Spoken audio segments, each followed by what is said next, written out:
It was my sons who were attacked and forced to defend themselves. Vile insults were levied against them. What insults? We know, Father. Everyone knows. Just look at them. Ever since sides were formed in House of the Dragon, both on and off screen, I believe the legitimacy of Rhaenyra's first 3 sons have often been put to question. For some, it's clear that they have no right to the Iron Throne, but then there are others who will vehemently claim that they have every right to it, even going as far as to claim that the Strongboys are actually more Valyrian than their green counterparts, which is debatable. But I'll get to that later in the video. For now, don't forget to like, comment, and subscribe, and let's see if we can get to the truth of their legitimacy. So, where is this whole conversation coming from? In the show, Rhaenyra married her cousin, Rhaenor Velaryon. The two of them have a platonic love for one another as friends and, ironically, family. This is because Rhaenor is gay. He has zero interest in women whatsoever. Whereas most men would probably take pleasure in fulfilling their marital duties, Rhaenor seems incapable. Not just because he's not romantically inclined towards Rhaenyra, but he doesn't seem to be able to help her in the act of conceiving at all. We did try to conceive a child. We performed our duty as best we could, but to no avail. There was no joy in it. Now, it's open to interpretation why they couldn't get pregnant. Was it because he couldn't see the act through, especially after the death of his lover Joffrey? There's also a theory that on top of being gay, Rhaenyra was just sterile in general, and couldn't help even if he wanted to. There's no way to know because I'm pretty sure they don't have fertility tests in Westeros, but I digress. Because she couldn't get pregnant by her husband, Rhaenyra needs to find another way to assure her bloodline and strengthen her claim to the Iron Throne. So she seeks company in the arms of Harwin Strong, known as Breakbones, who is regarded as the strongest knight in the realm at this time. He is the one who fathers Rhaenyra's first 3 children, Jacaerys, Lucerys, and Joffrey Velaryon. Or should we call them Strongs? Wait! My Lord Strong. But to be fair, even that seems inaccurate, because while they do have strong blood, they technically wouldn't be Strongs at all. All bastards have their own surnames linked to the region that they were born in. For the north, it's snow. For Dorne, it's sand. For the Westerlands, it's hill. For the Reach, it's flowers. For the Vale, it's stone. The Riverlands is rivers. And the Crownlands are waters. So technically, Jacaerys, Lucerys, and Joffrey are considered waters, not Strongs, Velaryons, or Targaryens. But I hear you in the comments section. Empyrean, they aren't bastards. They're legitimate because of X, Y, and Z. But I really have a hard time conforming to that idea. I feel like each time I post a video mentioning their bastardy, there is some form of resistance from people in the comments about that, and that's fine. I do enjoy listening to your thoughts and opinions, and that's what makes this whole thing so interesting. But there are some narratives that I just refuse to buy into. One of them is an argument I see both on and off of YouTube, and that's that Jacaerys, Lucerys, and Joffrey are actually legitimate because everyone says they are. Now, to be fair, words are powerful in Westeros, and power resides where men believe it does. If you have 100 people say that one man is a hero, and then have 3 people call that same person a murderer, people are more likely to side with those 100 depending on the facts they've been presented. But just because a lot of people put validation on a lie does not make the truth more false. Whose goddamn white baby is that? This is your baby, okay? He's just light-skinned. That one might be mine. That one right there. I'm not totally sure. Just because you name him Darren don't mean he belonged to Darren. I feel like saying that the Strongboys are legitimate because everyone claims they are is essentially like saying that Joffrey Baratheon, really Joffrey Lannister, or shall I say Joffrey Waters, was actually the true king of Westeros simply because Cersei said he's Robert's son. Tywin says he's Robert's son. And even Robert calls him his son and even names him his heir, until Ned changes his will. So do words actually matter more than blood?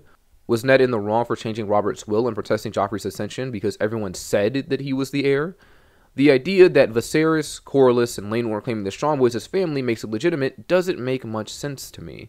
I feel like people have this misconception and mistake them defending the Strongboys as being the same thing as them legitimizing them, but it's not. Every time the Strongboys have been referred to as bastards or insulted as such, it was always under the guise of them being true-born Velaryons accused of being bastards, not a bastard being legitimized. While it does seem like it's common knowledge that the kids are not legitimate, at the moment, the truth is little more than a rumor. People speak about it, but the people that matter, Corlys, Rhaenyra, Viserys, but mainly Rhaenyra, refuse to admit it. And there is no such thing as a paternity test in Westeros to confirm the truth of that matter. And it's much easier for women to hide bastards in Westeros than it is for men, because if a woman has a baby, she can just say it's her husband's, like Cersei does. But a man can't just show up with a random baby and say it's his wife's because they both know that thing did not come out of her. If the Strong Boys were ever to be legitimized, they would need to be outed as bastards first, and then be given legitimacy by their grandfather, but that would be a whole other can of worms, which I may or may not tackle on this channel. What do you guys think about that? A what-if scenario? We'll see.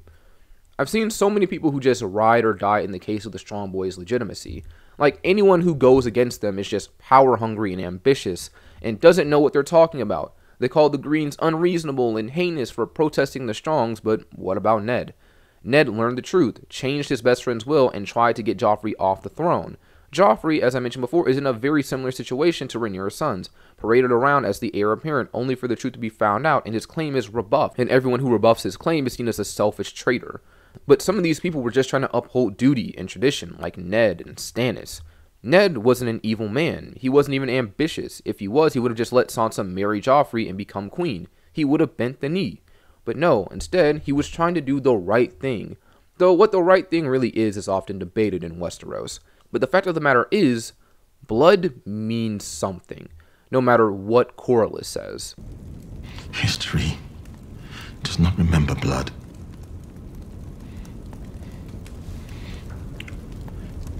It remembers names. Westeros' system is built on blood and beliefs. Just saying that the kids are legitimate doesn't make them legitimate, especially when they have no ties to a family. Correct me if I'm wrong, but I don't think adoption is a thing in Westeros.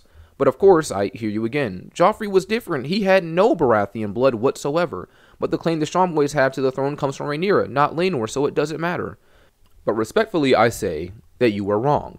You are right that their claim to the throne does come from Rhaenyra. She was the heir and next in line to the throne, but that doesn't mean Rhaenor doesn't matter. Rhaenor is her husband, and these are not his children. Westeros places a high value on marriage. It's a sacred thing. It's how most of their alliances are made, and even the reason some wars are fought. Like Robert's Rebellion. If two people are married and a child is born to one of them outside of the marriage, they will be considered a bastard no matter what, because they were not born within the confines of marriage. Just saying that only the person with a claim matters is too simplistic. If that were the case, then marriage wouldn't matter. Bastards wouldn't be bastards since they could all inherit as only one person matters. But Westeros doesn't work like that. Technically, all bastards do have some sort of claim, but it's marriage, the circumstances of their birth that makes these claims valid. If Jon Snow wasn't the son of Rhaegar and Lyanna, but instead the actual son of Ned and some woman, would you still say he should inherit Winterfell if he's older than Robb and Ned's claim is the only one that matters, even though he wasn't born through the marriage of Ned and Catelyn? Bastards come dead last when it comes to things like inheritance. Marriage is sacred, so there's always a stigma around those born outside of it. So while yes, the Strong Boys do have a claim to the throne, they all fall behind Alicent's children. Actually, they not only fall behind Alicent's children, they fall behind their own siblings. Young Viserys and young Aegon, their baby brothers. They also fall behind Baela and Rhaena, Daemon's first two daughters. Rhaenor has more of a claim to the throne than they do because of his mother Rhaenys, and he's a Velaryon. It doesn't matter what people say and where the claims come from. The Strong Boys were never legitimate heirs in the system of Westeros, all because their father was not married to their mother. Still, people keep riding that train. Another thing I've heard is that the Strong Boys actually do have a claim on Driftmark. And that comes from the fact that the Strong Boys actually do have Velaryon blood. And I think I talked about this with someone in the comments of a previous video one time. But House Targaryen and House Velaryon have been intermarrying for years, since before the conquest of Aegon.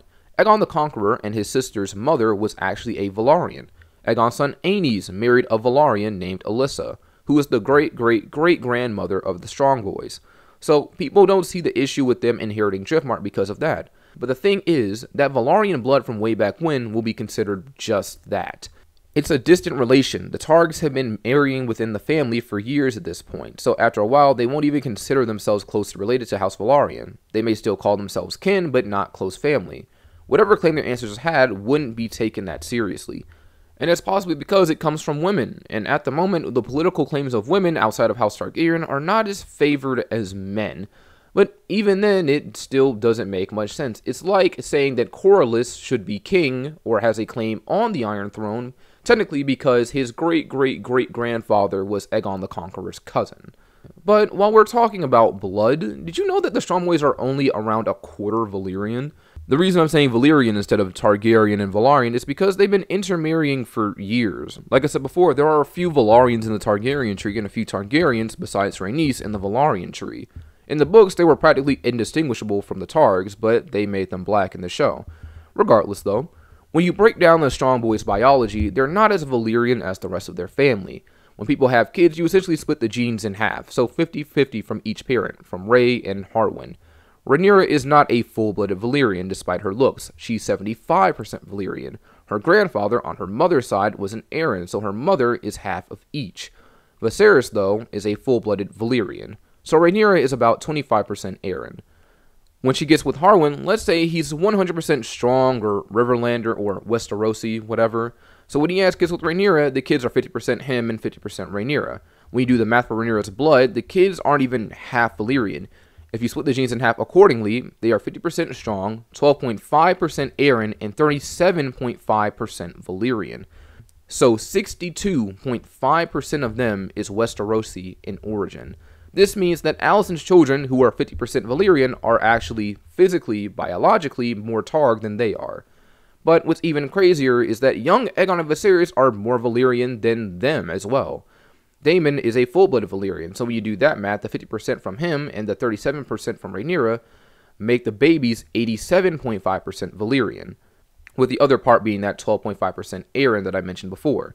And this is also the same for Baela and Rhaena, who are mostly Valyrian, but they do have a part of Baratheon in them from their grandmother Rhaenys. This wasn't an argument though, but just some information I thought would be fun and interesting to share. But regardless of how Valyrian they are or not, the Strongboys are not legitimate heirs to the realm when looking at things through the system of Westeros. They are bastards, they fall behind Alicent's children, they fall behind Daemon's daughters, and actually also fall behind their younger brothers Aegon and Viserys. So when you think about it, Aegon and even Viserys are the true heirs to Rhaenyra, not because they're more Valyrian in blood, but because unlike them, they were actually born in a real marriage, not some relationship outside of one. Granted, that could possibly come into question if it gets revealed that Laenor never died, but who knows how Westeros would handle the issue of a marriage on the basis of a faked death. Either way, I hope you guys enjoyed this video. Don't forget to like, comment, and subscribe, and the Empyrean will see you next time.